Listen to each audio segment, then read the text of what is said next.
everyone. I am Free Chihak, your host. Welcome to Manifest High Net Worth TV, and the specific show is Conscious Billionaire TV. And today we're going to be picking the brain of a wonderful, amazing woman. Her name is Hanah Ahmed. And Hanah is a powerful coach for women who are struggling to find love.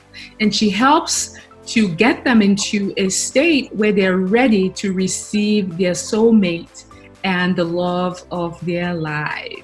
So, Hanah, welcome to the Conscious Billionaire TV. Thank you. Thank you for having me here. It's a pleasure to be here. Great. I'm so glad to have you here.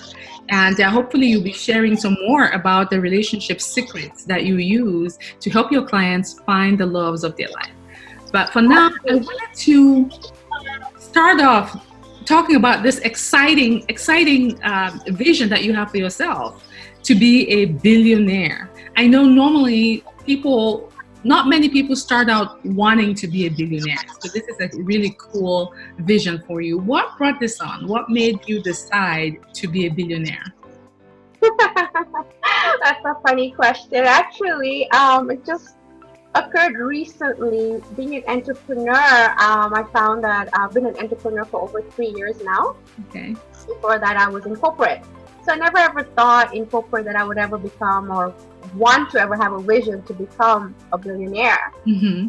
And, I've been in multiple groups. I've gone through so many coachings, and I've never, ever thought, even the word millionaire did not pop out of my mouth or my mind. I was introduced to you, and I joined your group, and I don't know, all of a sudden it's something that I really would like to do. And why do I want to do it? Is because being an entrepreneur for over 3 years, I realized, when I feel like, oh my God, if I'm, I look into my bank account, if I'm worried if I'm not working in corporate, or if I, am thinking, how am I going to be in the next couple of years financially, I decide that, okay, I'd rather have financial freedom. Yes. And be able to do what I want to do and help people get to where they want to be. Like I have a vision of doing a retreat in Bali. And I want it to be like a 10-day retreat, but I have to have that mindset of a billionaire in order for me to be able to do more than just one retreat a year, right? Yeah, absolutely. That's fantastic. That's good. First of all, thank you so much for saying that being in my group, my Facebook group, Manifest High Net Worth, has been a huge influence in your decision. I really appreciate that, because that's really one of my visions for the group, is to expand all our capacities to receive large sums of money in that amount. So yes, goal accomplished with you, right? So that's really cool. I love it. And talking about your retreats in Bali, it's a beautiful thing. Are you planning on building the whole project out, having a specific space that you own, that you build out for these retreats? I'm thinking that I would most likely get a space, I would communicate with one of the they have beautiful lodges in the jungle area where you can actually rent out, and I'm thinking about something like that. I've not really gone full-fledged into putting it on my vision board, but I know, I've reached out to people in Bali, I've reached out to other people who have held retreats, and I've actually gotten all the contacts. I'm ready to build that. But now I just want to be able to make sure that I'll have the niche wanting to actually come for at least 10 to 15 days. That sounds wonderful. That sounds great, because I have actually been on 10-day meditation retreats before, and they are glorious and life enhancing, really. So that's awesome. I really appreciate you sharing that. Okay, so now that we know why you want to be a billionaire, or what actually inspired you to be a billionaire, I want to switch gears and talk a little bit about your business, because I want to pick your brain and figure out what metaphysical strategies you're using in your current business to help bring in clients and to help these clients, meet the loves of their life. So, or the love of their life. So I want to know, what is your top metaphysical strategy that you use in your business, in your life, too? Okay, so I I have been practicing for almost over 10 years.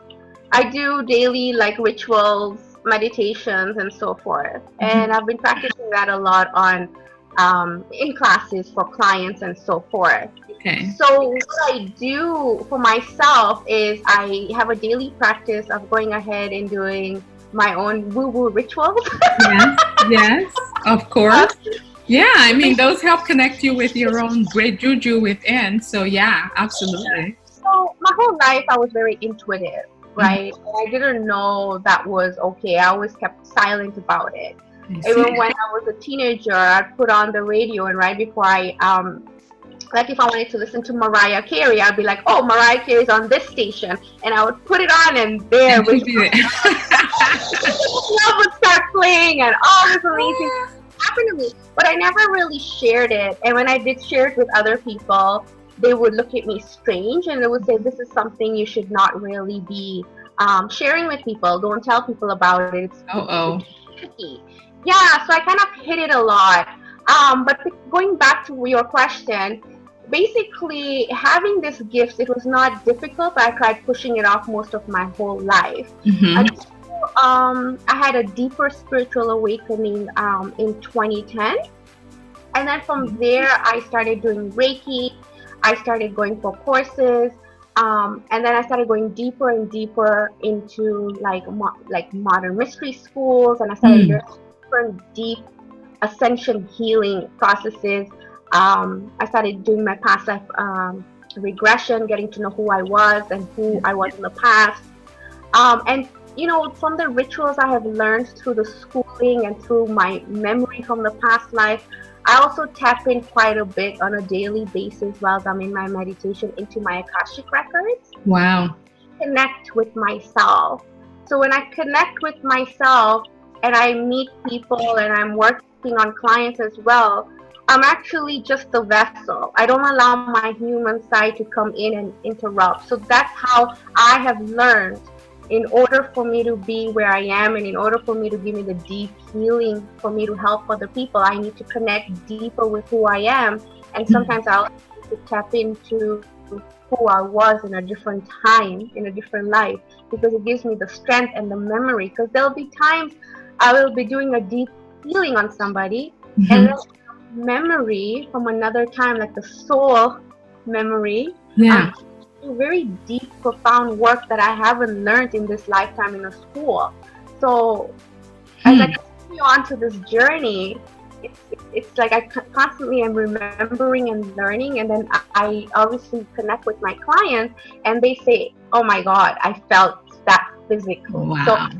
So I keep getting those feedbacks. So yes, so I do a whole lot of things. I can't say that every day I have like a set ritual, but definitely I meditate twice a day to keep my third eye chakra open to new possibilities, new ideas, and not to limit myself and to grow. Wow, you've really shared some powerful strategies just in answering this question. I mean, they're powerful. So you basically have a journey of having been on the metaphysical path for lifetimes. And you've been able to access some of those records. But what I'm really learning that I think our viewers can take with them, besides everything that you shared, you know, like learning about the Akashic records and having ascension experiences, doing rituals and all of that, meditating, is you said something about being within yourself, like coming within yourself, so that you can receive the information that is needed, especially if you're working with a client. So you can be able to assist that client, because obviously when you're working with a client, it's a co-creation. You and your client are looking for ideas and solutions from the divine to help her step into this new place of being with a magnificent man that she's looking for. Right? That's absolutely right. It's basically the souls connecting, right? I enter a different vibration with the client. I set her into a hypnosis set, and then I connect with her. I let her go into a trance. And then connect deeply with her soul, and I'm able to recognize the blockages, and if there's any karma from this lifetime, previous lifetimes, if there's fear-based, if there's trauma, and I'm able to go and work through those, and also inner child, because sometimes things happen when we're young in this lifetime. Sometimes through trauma in a past life, and our soul remembers. So what I do is I go deep through, really deep, and do deep ascension healing for the client whilst they're in their whilst they're not in a trance. I give them homework to do. While they're in a trance, I'm able to connect, obviously always with their permission. Right. I'm able to connect, and I'm able to wash through what's holding them back. So each session is different. Sometimes I'm working on their karma, sometimes I'm working on trauma, sometimes I'm working on their unconscious mindset. So a lot of different things, right? That is really fascinating. All of the different aspects of the modality that you go through in order to do what's basically called shadow work, but you're taking it to a deeper level, because you're looking for root causes within them, and you're helping them to release those root causes. But and it's really metaphysical. It's a really metaphysical practice. It's not a strategy that just like a conscious mind type strategy. You're going deep within their psyche and even regressing into their past lives to see if there is anything that they're using that's as an excuse, basically, to stay stuck in the position where they are. And once that's released, they feel freer and more confident and more open. And I guess their psychic space is available to receive the magnificent lover that they're looking for. Yes, exactly. And I also help them with like the Western coaching.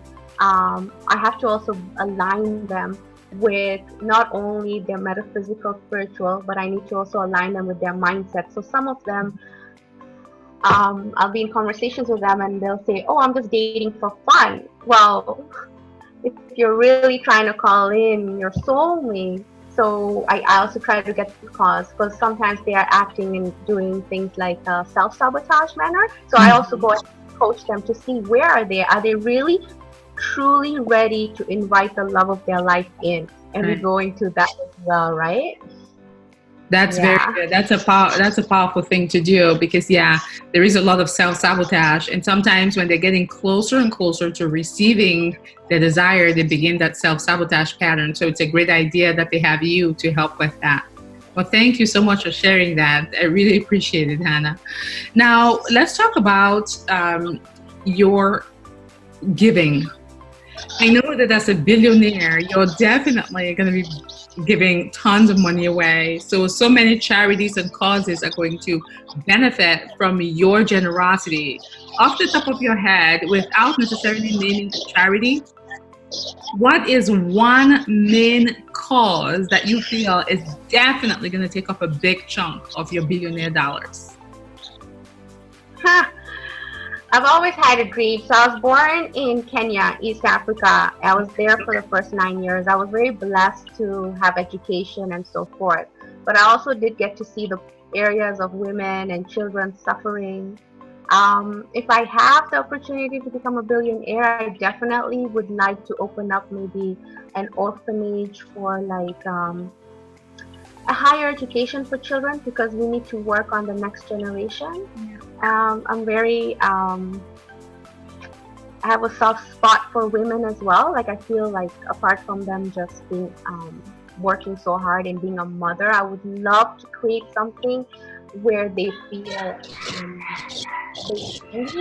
some kind of maybe a social club, something to help them as they get older, something to make them feel that all the hard work they did in their life, in this lifetime, or with their grandkids or something, some community. I mean, I don't want to just limit it to women, but I also feel like a lot of them have been not treated too good. I would love to do something for Africa. I don't know what, but the main thing that comes up right now is I want to have children educated. Education is big, right? And that's the only way I can give back to the continent I grew up in. That's wonderful that you were born and spent the first 9 years of your life in Kenya, because I was born and raised in Cameroon. And so, yeah, I really appreciate too that you're thinking, of your country of birth as a way to give back, to create these orphanages or education, to create these educational facilities. I love that idea because I think that when conscious billionaires actually create and facilities for education, I have a vision that they will include metaphysics in that education system. Wow. Which is very important because it's one thing to just educate people the book way that we've been educated in the Western society. And I feel like that metaphysical part where you actually tell people that they are the creators of their reality, giving them the opportunity to actually take ownership, spiritual ownership of their lives is missing. From and also ways to handle the challenges of life, like meditation and Reiki or whatever, all those modalities that really help help us connect with our bodies. And those are the modalities that are helping us, like you saying you're going to be a billionaire and not yet knowing how you're going to be a billionaire, but standing firm and trusting that you are a metaphysical being and you're supported by the universe. And I feel like having an educational institution definitely calls for putting in something like that. What do you think? I never thought about it, but you know what? I think you're bang on 100%. I never thought about it that way, but that's something I think I would definitely be interested in doing as well. I think I still run the programming in my mind. This is still a woo-woo thing, and not everyone will be open to it, but I know now in society a lot of people, at least here where I'm at in Canada, a lot of people are open to it. So I'm running a lot into people in the schools. But absolutely, I would love to do that. That's something. Well, because it's going to be your school. You are going to be the one who, creates the school. So just like, and you're gonna decide on the curriculum of the school, what you want to include in the school. And so definitely you can have a section for meditation and for for kids who want to learn, maybe the first few years, they have to learn meditation. And then as they grow older, they can make a decision whether they want to specialize or choose that or whatever. But I think without going into the details of it, that's definitely something that should be put in. Definitely. That's what you're saying, I'm getting downloads, and I'm like, I can eventually do something like once they finish doing the meditation and they're younger and so forth, they can have after school practices, so they don't have to be on the streets and be saying mysterious things. Exactly. Or I can also possibly do something like when they don't know what they want to do after high school, it can be a program too. They can go into that as well.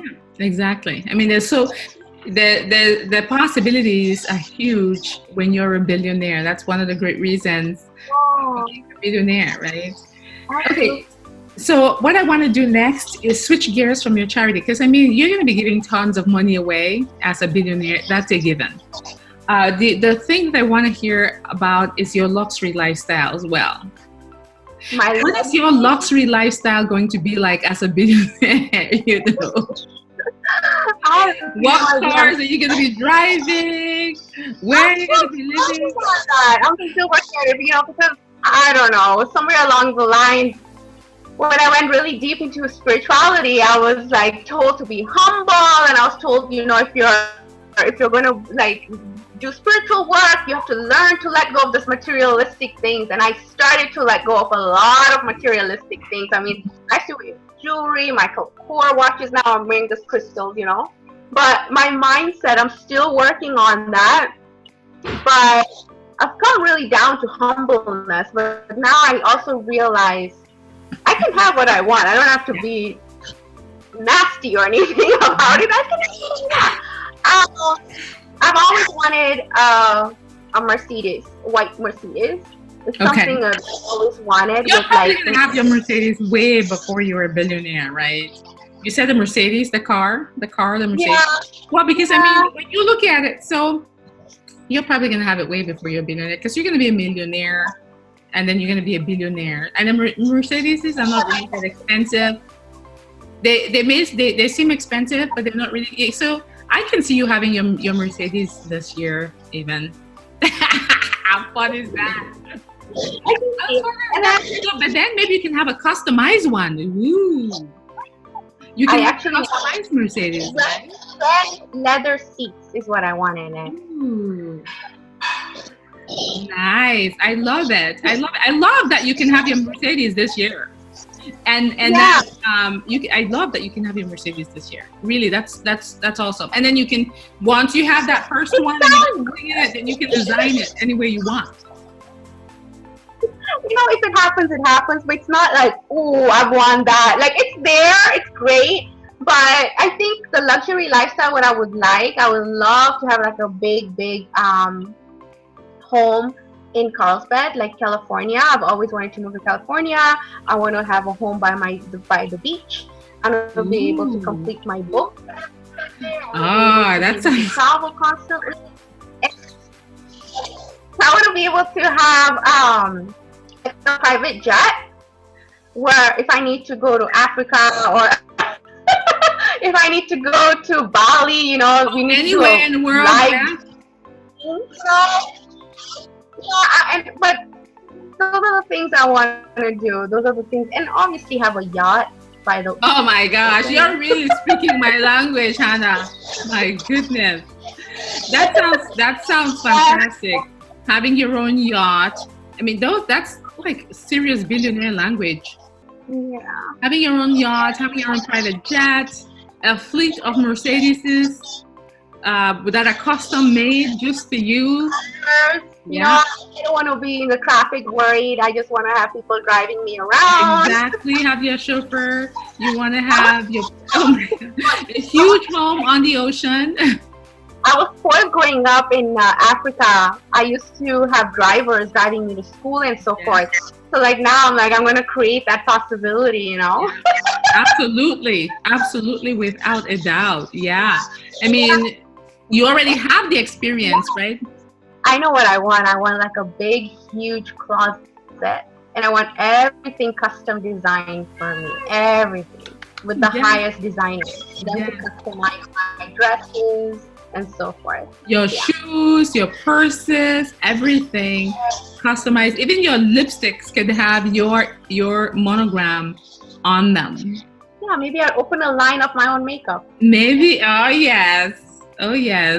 I love this vision. I love, that you're ready to travel all over the world in your own private jet or just cruise on the Mediterranean in your own private yacht. And I'm sure once you have the home in California on the ocean, you'll be like, I want a house in France. I want a house in Croatia. You'll be like having places all over. It's so much fun.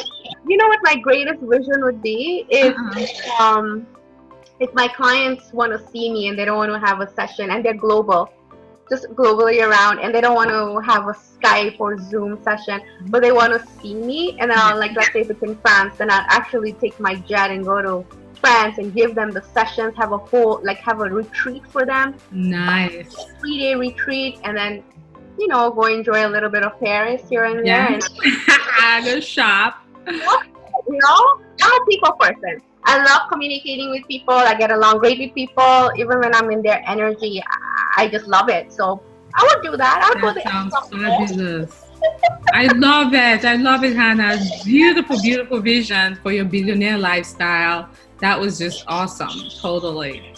And of course, you need tons of money to be able to live that lifestyle. So the status of being a billionaire fits you perfectly with that. Yeah, totally. So I want to just move on to the last question, Hanah, which is asking for advice for other women who also want to be billionaires, but maybe they're hesitant about really claiming that because of maybe they don't have the support or whatever the reason is. What would be your advice to them? What I've learned is that when people implement ideas with other people, so when people would tell me, don't you want to be a billionaire? Find your why, find your purpose. Yes. And I really tried to use that, but it didn't work for me. It was through my own learning where I said, like where I found my passion. And I said, if I really want to do this retreats in Bali, like I want to go to all the temples, I want to hire the coaches, like bus coaches, like how they take you, what are they called? Tours. Yeah, tour buses, yeah. Yeah, and I want to go like and have some boats, and I want to be able to do the rituals in each and every temple. So it's not going to be that cheap. And if I want to be able to serve people, an abundance of people, then I want to also call in the kind of clientele and niche in. So I need to actually match that in vibration. And it wasn't until recently when I joined your group, I have a realization, because I used to feel personally, if I want to be a millionaire, or I would never even think of a millionaire, to be honest. Now we're talking billionaire. I would think it was wrong because I'm a spiritual teacher. I would think it's so. I was believed, like I don't know. I was made to believe that it was wrong. It's greedy. But then I had an awakening that if this is what I want, then I have to get into that vibration. Yes. So what I would advise people to do is sit with yourself. You don't have to go externally to look for your why, because sometimes we get into the habit of comparing. Yeah. So sometimes we'll be like, oh, well, they have a family, so, or they have kids, that's why it's easy for them to have a why, I don't. So things like that would show up, right? But when I had to go deep within, and I said, this is what I want to help women, I want to be able to help people in Africa for education, then it came from a place of, I will be the person, like a vessel to make that money, but I'll be that vessel to give back. That's right. That's my why now. But it was very difficult. So advice would be for you to sit within yourself and try to see what brings out the passion and let go of the expectation. Just continue to go on the journey, and things will unfold when you truly believe. I agree. Wow, that's beautiful advice, because truly it's very important to have that solid why that grounds us, because I mean, business can have its ups and downs and some challenges, and if you don't have a solid why, then it's very easy to just back out, to quit at the first sign of a challenge. But when you have a solid why, then you keep going. So yeah, I mean, I can see how if someone wants to be a billionaire but they're scared, if they have a why, that fear eventually has to fall to the wayside so they can move forward. It's the why that will drive you. It's the why that when you wake up, you're like, I gotta do this. The why that will continue to keep you hooked inside your core, and it pushes you towards that. So yeah, that's my advice. I mean, just do your best and continue to go on the journey, but don't, I mean, you know, you'll always sometimes think, where am I going and so forth, and have doubts, but just continue moving on. That's my advice. Thank you so much. That was beautiful. It was such a pleasure, you know, having this conversation with you, Hanah. You've shared some really powerful strategies. So thanks so much for being on the show. You're very welcome, and thank you for having me here on your beautiful show. You're welcome too. All right, everyone watching, thanks so much. And please like and subscribe to our channel. And we have more amazing videos like this, Conscious Billionaire, and other videos for you to enjoy. Until next time, bye.